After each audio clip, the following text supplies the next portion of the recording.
In 2023, another incredibly explosive Korean movie bursts onto the scene. The film cost 20 billion won, solely to recreate the most authentic war-torn Middle East. It brings together the versatile actor Jung-woo and the Blue Dragon Award-winning Best Screenwriter in a powerful collaboration. The story involves a kidnapping incident, a car chase through alleyways, and a valuable children's painting. Based on true events, a heart-pounding journey through the Middle East unfolds. The man had just gotten off the plane when he was suddenly stopped by several military police officers. They approached and surrounded him, immediately demanding to see his passport. Min-joon sensed something was wrong, but he had no choice but to comply obediently. His passport identified him as a Korean diplomat, but after learning his identity, the military police did not treat him with respect. Instead, ordering a body search, Min-joon began to grow nervous. As items were taken out of his bag one by one, his worst fear came true. The military police picked up a yellow package from the ground, tore open the outer wrapping, and found a child's drawing inside. Min-joon explained that the person he was visiting liked children's drawings, and this was a gift for him. Realizing they had the wrong man, the military police left disappointed. As soon as they left, he saw the man walk into the restricted area of the airport. Feeling deceived, the enraged military police immediately chased after him with their team. Meanwhile, Min-joon entered a room where his contact had been waiting for a long time. He quickly took out the children's drawing, then pulled along the frame to reveal its true nature: an exquisite oil painting. The contact removed his jacket, then placed the painting into a hidden compartment inside. After putting it back on, he brought over a cardboard box containing exactly $5 million.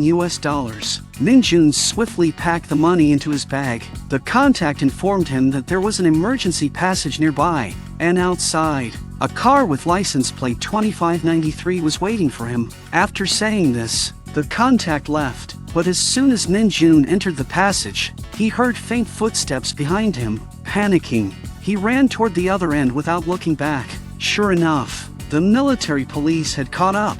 Fortunately, as Min-joon ran, he gradually saw light ahead, but unexpectedly, there was a door at the end of the passage. Luckily, the door was unlocked. Seeing the bustling crowd outside, Min-joon felt slightly relieved. He began searching everywhere for the vehicle mentioned by the contact, but just as he spotted the license plate, the military police rushed out. His Asian face stood out conspicuously in the crowd.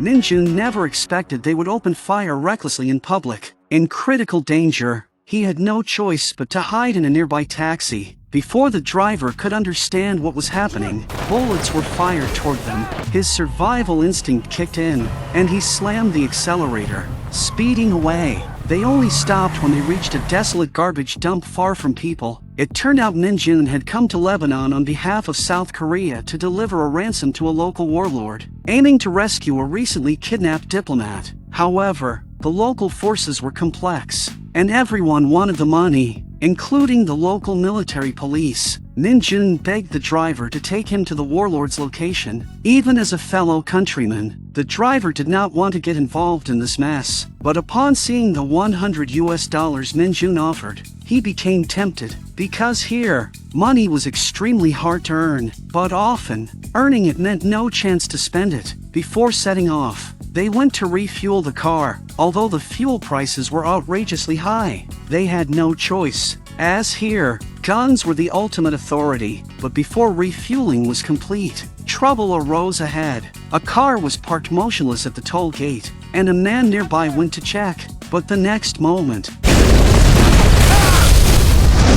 seeing the surrounding crowd scatter in panic, the driver snapped back to reality and accelerated away. Arriving at a peaceful neighboring village, the driver got out and checked his own body. He realized how close death had been to them, but he still drove Min-joon to the destination. Seeing the heavily armed guards at the entrance, Min-joon felt scared and offered the driver $300 more to accompany him inside. After entering, they were led to a small warehouse, and seeing the unfriendly faces around, Min-joon grew more anxious. But unexpectedly, after verifying their identities and the money, the warlord chief said they could go to retrieve the hostage. Min-joon was surprised the transaction went so smoothly. The leader asked them to wait briefly, but Min-joon began to feel uneasy. Years of diplomatic experience told him that things going too smoothly often hit traps. Too afraid to go alone, after handing the driver another $300, Min-joon promised him a US visa if he accompanied him to complete the mission.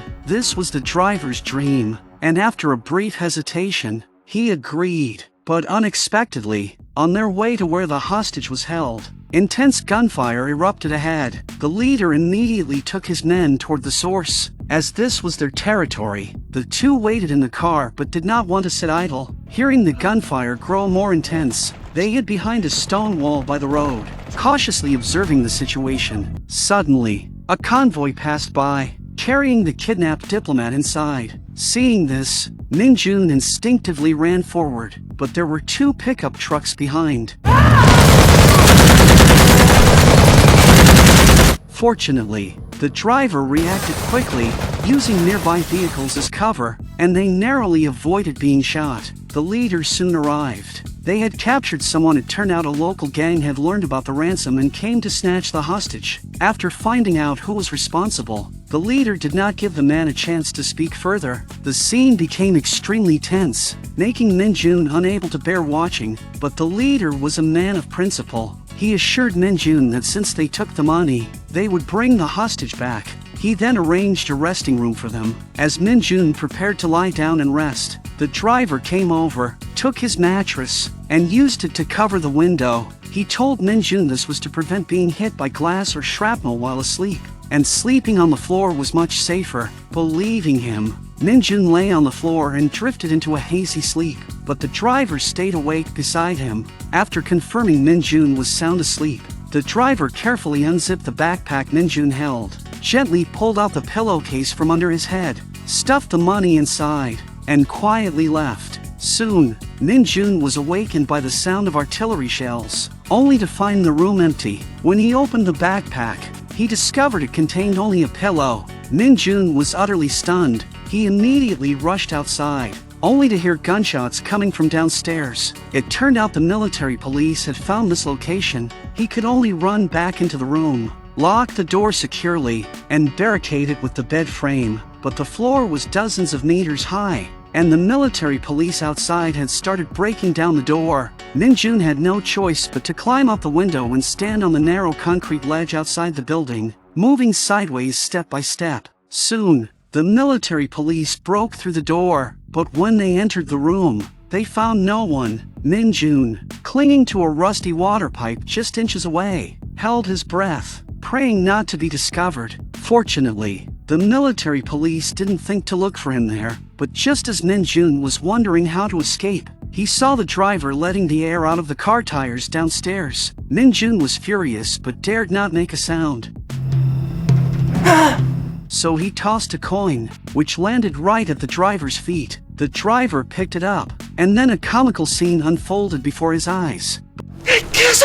But the driver had no intention of stopping. Cold, hard cash was far more reliable than a vague promise of a visa. Seeing the driver about to leave, Min-joon grew anxious. He climbed down the water pipe, but unexpectedly,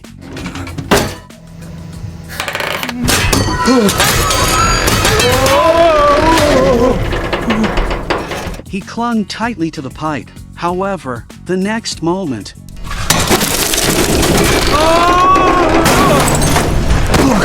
fortunately, a truck below broke his fall and saved his life, but he was still badly hurt. Remembering the importance of his mission, he struggled to catch up, but the driver had already driven far away. Luckily, there was a person by the roadside fixing his car. Seeing Min-joon, he thought he was being robbed and ran away, abandoning the vehicle. So Min-joon drove off in pursuit and soon saw the driver's car not far ahead. But just as he was about to catch up, his car suddenly broke down. No matter how hard he pressed the accelerator, it was useless. He could only watch helplessly as the driver disappeared into the distance. To make matters worse, the area was completely deserted.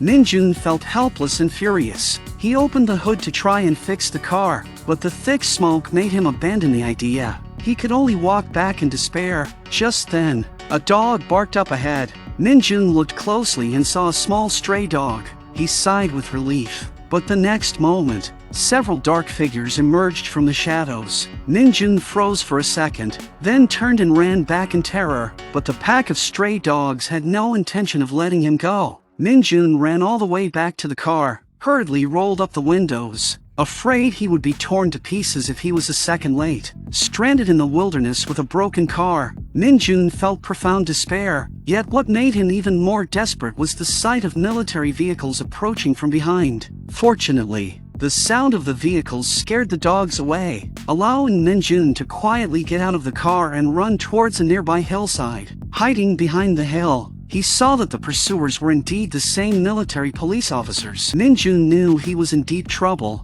but then something worse happened. Two large stray dogs appeared behind him. Terrified, Min-joon backed away, accidentally making a noise underfoot. Hearing the sound, the military police immediately opened fire in that direction and ordered a search of the hillside. They searched the area but only saw two stray dogs running into the distance. The military police mistakenly thought the noise had come from the dogs, allowing Min-joon, hidden in the shadows, to escape once again. But the car wasn't so lucky. Meanwhile, the driver returned home with the money, only to be harshly scolded by his girlfriend for being inhuman. She told him the money was a matter of life and death for two people, accusing him of being no better than a murderer for taking it. Her words struck a chord with the driver. Living in a chaotic country, the reason he hadn't turned to crime was that he still had a conscience. Although the temptation was great, he finally decided to return the money. He walked back along the road overnight, only to find the destroyed car. A wave of regret washed over him, but fortunately, there was no body, so he searched the entire night. Finally, he saw a familiar figure on the road.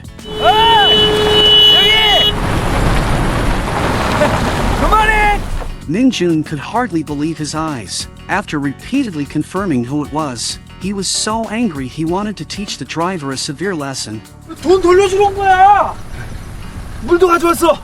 목마르지? Min-joon landed a series of punches on him. After the beating, he got in the car and gulped down water, but he didn't blame the driver further. He knew that in a place like this, getting lost money back was incredibly lucky. Besides, without the driver, he would have died long ago. To make amends, the driver took Min-joon home to freshen up and promised to help him complete his task. They returned to one of the warlord's outposts, but as soon as their car approached, it was met with a hail of bullets blocking their path. After identifying themselves, they were once again brought to the leader. The gang members who had kidnapped the hostage yesterday had been captured. The leader told Min-joon the trade could now proceed. After handing over the ransom, they were led to a blue car. In the trunk was the diplomat they had been desperately searching for. But just as they thought the mission was accomplished, the leader stated that South Korea had not paid the remaining $5 million balance, so they would not provide an escort out. Hearing this, Min-joon was dumbfounded, as it was agreed the balance would be paid after receiving the hostage. With various gangs watching them closely, Min-joon knew they would certainly die without an escort, so he called his own Ministry of Foreign Affairs to clarify what was happening. The section chief on the phone informed him that the balance would only be paid after they reached the Jordanian border. The reason given was that it was improper for a nation to pay a ransom to a warlord, and the final transaction point could not be within the warlord's country. The section chief's words hit Min-joon like a ton of bricks, but this was beyond his control. The section chief had already tried every possible way to secure the balance payment, but all efforts had failed. That evening, as the section chief left his office, he found the hallways of the Ministry of Foreign Affairs completely packed with colleagues gathered in groups. It turned out they had come to petition the section chief, willing to contribute several months' worth of all their future salaries to rescue Min-joon, who was a fellow diplomat like them. They knew that in critical moments, people must save themselves. As Min-joon was leaving, the leader gave him 2 guns. Rather than waiting to die there, they decided to risk everything in a desperate fight. Min-joon confessed to the driver that the US visa was a lie. Unexpectedly, the driver said he had known all along. Min-joon then asked why he was still willing to help. The driver said he had come to the country through black market dealings and had always wanted to take his girlfriend back home but couldn't. This time, if they saved 2 diplomats, there might be a chance. Min-joon nodded. He knew that as long as they could leave this place, everything could be negotiated. Before setting off, The driver went home to leave a letter for his girlfriend, but the next morning, while Min-joon was still packing, he heard gunshots outside the door. He went to the window to check and found that gang members had surrounded the building. He immediately took the Diplomat to the top floor and barricaded the door shut. Now, the only chance to escape the gang's encirclement was by moving across the rooftops. But when they reached the gap to the second building, they found the drop to the ground was too high. This didn't stop Min-joon. He took wooden planks from a nearby chicken coop and a ladder from the rooftop, placing it between the two buildings and laying the planks on top. Then, he carried the Diplomat on his back and stepped onto the makeshift bridge. However, the weight of two grown men was too much for the thin wood to support. To make matters worse, people had already reached the door outside. Min-joon had no choice but to grit his teeth and jump to the opposite side in one go. Simultaneously, the gang members broke in and quickly noticed the unusual ladder. The two men were now huddled in a blind spot on the rooftop, not daring to make a sound. But seeing the shadow of their pursuers getting closer, Min-joon made a decisive move. However, this action completely exposed their position. The pursuers fired shots towards them. Fortunately, the parapet wall was high enough to shield both men. Min-joon saw the shadow of the attacker again. After carefully confirming the position, he quietly extended his pistol around the edge of the wall.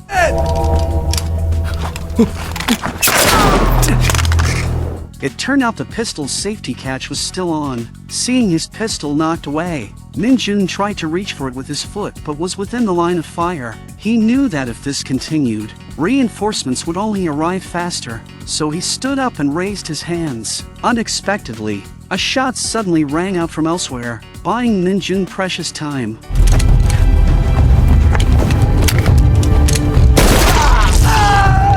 It was the driver who had returned. He told Min-joon his car was ahead and they should meet there, but now the building was full of people. Their only way out was down from the rooftop. Looking at the dozens of meters drop, Min-joon started pulling out TV antenna cables. A child downstairs was confused as Min-joon fashioned the cables into a makeshift rope. He looped one end around a steel reinforcement bar and tied the other around his waist. By now, the driver downstairs was in position. Min-joon had the Diplomat climb over the edge, and he began lowering the cable bit by bit. Just as the Diplomat was getting closer to the ground, bullets suddenly whizzed past from behind, but they weren't aiming directly at Min-joon, as a live hostage was more valuable. Seeing the attackers slowly closing in, Min-joon had no other choice. ransom!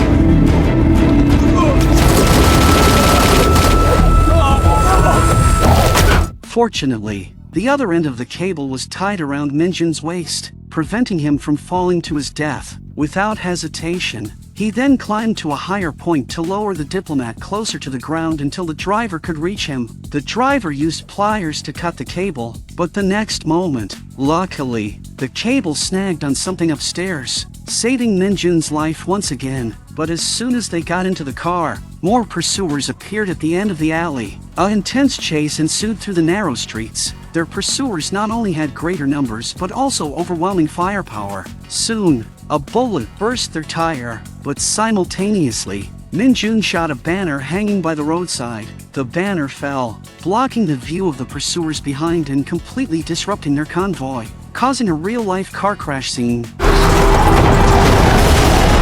However, just as they managed to lose one group, another caught up with them. They sped into a narrow alleyway, and to make matters worse, the alley ended with a steep flight of stairs. The already damaged car couldn't take it anymore and completely flipped over. Unexpectedly, someone below started shooting at their pursuers. It was the leader, who had come to save them. Min-joon, shaken, climbed out of the wrecked car. The leader approached and told them they had just received the balance payment and could now escort them to a flight home. But there were only 2 spots available. Min-joon didn't yet know who had paid the balance, but now wasn't the time to think about that. Min-joon glanced at the driver beside him and made an important decision. At the airport, the driver passed through security but found the gate behind him locked. With Min-joon still standing outside, his face filled with confusion, Min-joon walked over and told him he would take a later flight home. But the driver quickly realized Min-joon had given his own spot to him.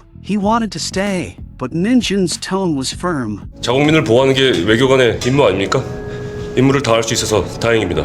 이제 들어가시죠. Min-joon also knew that if the driver stayed, he might never get another chance to return, whereas he himself might still find another way. So Min-joon secretly went to the airport to try and buy a ticket on the earliest international flight. As expected, he was quickly captured by the military police. Although he had no value left, the head of the military police still had no intention of letting him go. But just as he was about to be taken away, Min-joon suddenly turned and ran into the airport terminal, shouting that he had a bomb in his bag. He knew there were many international media reporters at the Lebanon airport. Min-joon's goal was to attract their attention. Under the camera lenses, he identified himself as a diplomat and explained that he had come to rescue his kidnapped colleague but was illegally arrested by the Lebanese military police. After speaking, he put down his backpack. He placed his final hope on these media outlets, and they did not let him down after Min-joon was detained for nearly a month.